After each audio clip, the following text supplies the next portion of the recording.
Hello everyone, this is an off-the-cuff, off-script video about the Witcher 4 trailer that premiered at the Game Awards last week. Now, unlike the Intergalactic trailer, which I have a separate video for, you can click here to go watch that one, the trailer for The Witcher 4 actually felt like a decent reveal trailer. It was almost like its own short film. And yet, it didn't move the needle for me at all, and I really had to wonder why. I've played every Witcher game in the series, I've read all of the books, though I can't say I enjoyed everything about them, and it was even enough for me to try to watch the TV show. Oh, Henry, man, they did you so dirty. But The Witcher 3 was one of my all-time favorite games. I loved every single minute of it. And the ending at the end of the Blood and Wine DLC felt natural, it felt earned, considering everything Geralt's been through throughout the game series and the books and all that stuff. It was finally time for him to rest, and I was okay with it. I finally felt like I could rest with this series too. It had reached that natural conclusion for me where I didn't need to know what was going on afterwards. I'm just assuming that Geralt lived a happy life, and I was fine with that. When I first heard they were making another Witcher game, I was skeptical. When I heard that the next Witcher game wasn't going to have Geralt as the main character, my enthusiasm just dropped. I couldn't help it. I just didn't have any interest in playing a Witcher game without playing as Geralt. The developers of those games and the voice actor Doug Cockle, and I should probably also give a special mention to the casting director Mark Esdale, because they created a character that I really enjoyed. So much so that I didn't really care about what the plot was of the Witcher 2 or Witcher 3. I just wanted to play Geralt some more because he was just such a cool character. He's soft-spoken, blunt, but he knew how to take care of business. He didn't go looking for trouble, unless you count killing monsters, but that's, kind of his job. But when trouble came to his doorstep, he knew how to deal with it. He never shied away from a fight. As far as male role models go, you could do a lot worse, I think.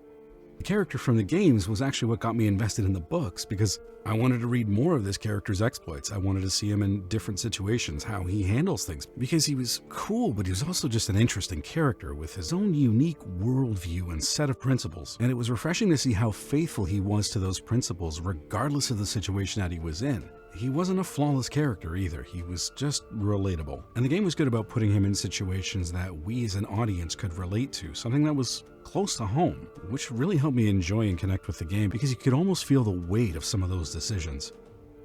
But the person in this trailer, I don't know who that is. Apparently that's supposed to be Ciri. Okay, I don't remember her being a Witcher.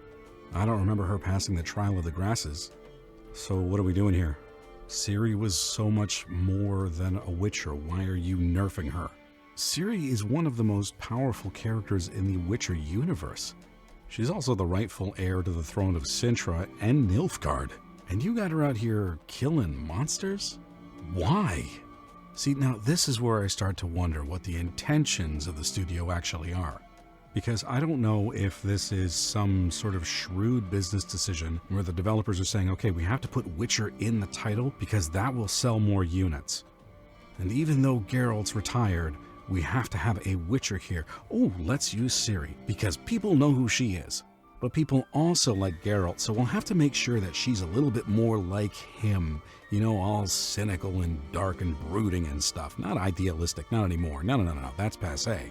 I don't know if this is just decision by committee to try and maximize interest in the game to push as many units as possible. It's cynical, I know, but come on, it is certainly possible. There are plenty of cases within Hollywood and the AAA gaming industry where studios are totally willing to use and abuse their story in order to maximize profit. So that thought's never far from my mind. One of the other possibilities is that they actually think they've got a story that works with Ciri becoming a Witcher, and it'll all make sense and we'll all love it. That's the best case scenario, but they better not miss. And with people already accusing CD Projekt Red of breaking their own lore in order to shoehorn Ciri into a Witcher role, it's not off to a great start, even though this game's probably a couple years away at least. But they're looking for new players, people that aren't as familiar with the franchise, so maybe they figure that they won't mind the lore breaks as much.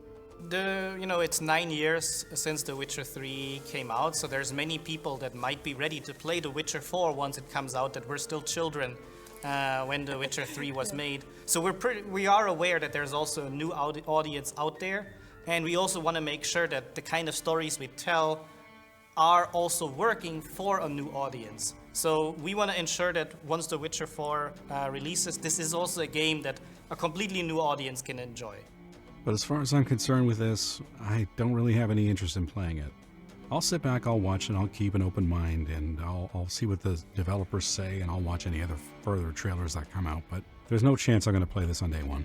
And I can easily say that because I didn't play Witcher 3 on day one, even though I love the series. In hindsight, that was a pretty good idea considering the launch issues. You know, I was talking about this with my wife because she knows I love the series. She bought me some of the books, actually. And she said it's like when a TV show replaces a character and you don't know if it's going to work or not. Because for every example of That 70s Show replacing Eric with Randy, there's examples like MASH, and they did it successfully with 3 characters. In the end, this feels like a story that doesn't need to be told with a character I don't recognize. We'll have to wait and see, but there's so many red flags I feel like I'm in Redania. And if you understand that reference, you get a gold star. Anyway, what do you guys think? Have you watched the trailer? If so, what were your impressions of it? Let me know what you think in the comments, and let's chat about it. Till next time, go play some fun-ass games. I'll see you around.